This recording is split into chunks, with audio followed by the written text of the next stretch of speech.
NASA's getting ahead of sample return missions, setting guidelines for how to protect us, the Moon and Mars from contaminants. It's a Talkin' Science Story of the Week. I'm Matt Miller. You're on Trek Zone.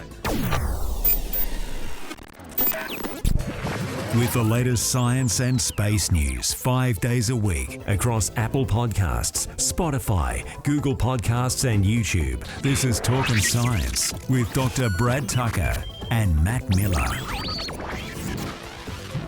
And Brad, our next story of the week is all about space contamination. NASA has unveiled some more directives. This time it's to protect the Moon, Mars, but also Earth as well. Yeah, look, no one's going to deny we need that right now. And this is something that has been in the works that they issued back when they commissioned a report a few years ago about contamination in space and our susceptibility to it.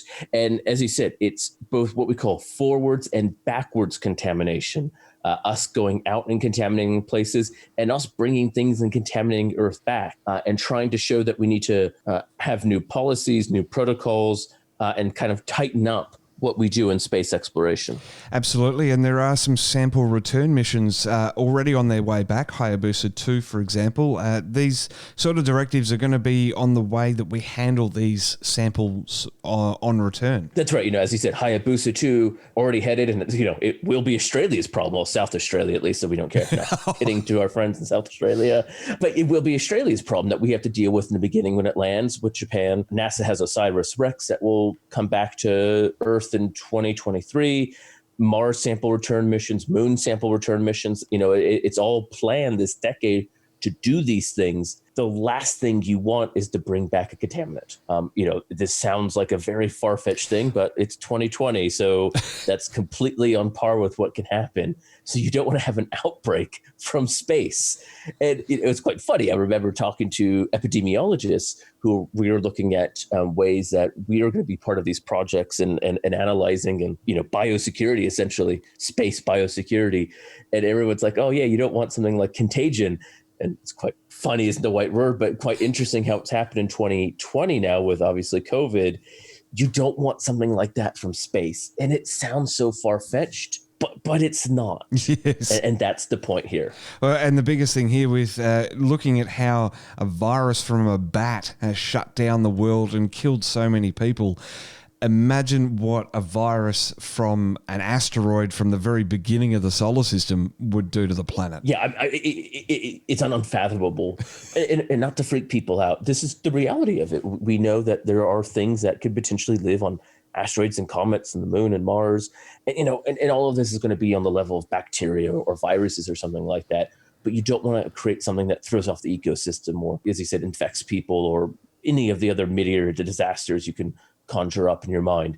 And so it's trying to make sure we do this safely in our explorations to the best of our abilities and our best of our knowledge, because when some of these missions were planned, we didn't really know what could be on these things. But now as our knowledge has increased and our understanding that there's water in these places and the environments could sustain extremophiles, those sorts of things, we don't want to be careless in our adventuring of space and do some serious damage on these return missions. Absolutely. And it also looks to protect what has been basically undisturbed, except for a couple of little missions in the 1960s and 70s. But it aims to protect what has been undisturbed for many millennia in the Moon and Mars.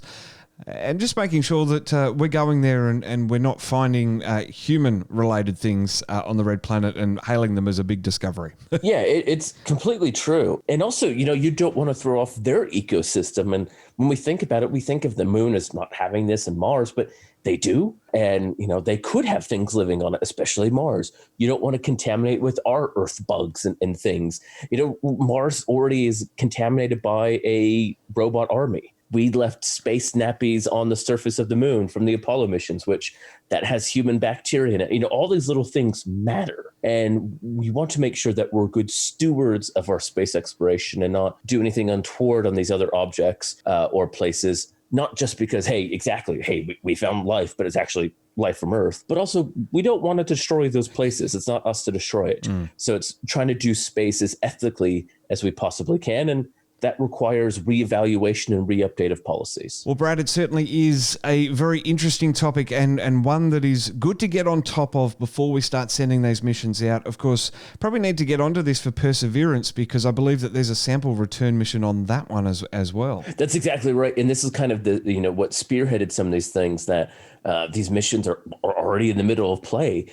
So we need to be on top of it and bring our A game, so to speak. If we don't act now, it may be too late. Not trying to be dramatic. That's just because we're already sending these things out and they're starting to go to these places. We need to make sure things like Perseverance or Hayabusa 2 or OSIRIS-REx or the missions planned to Titan and the moons of Jupiter and Saturn don't contaminate there or bring something back. Awesome, Brad. Well, we will catch you on the next episode when we're talking about planetary opposition. Take care.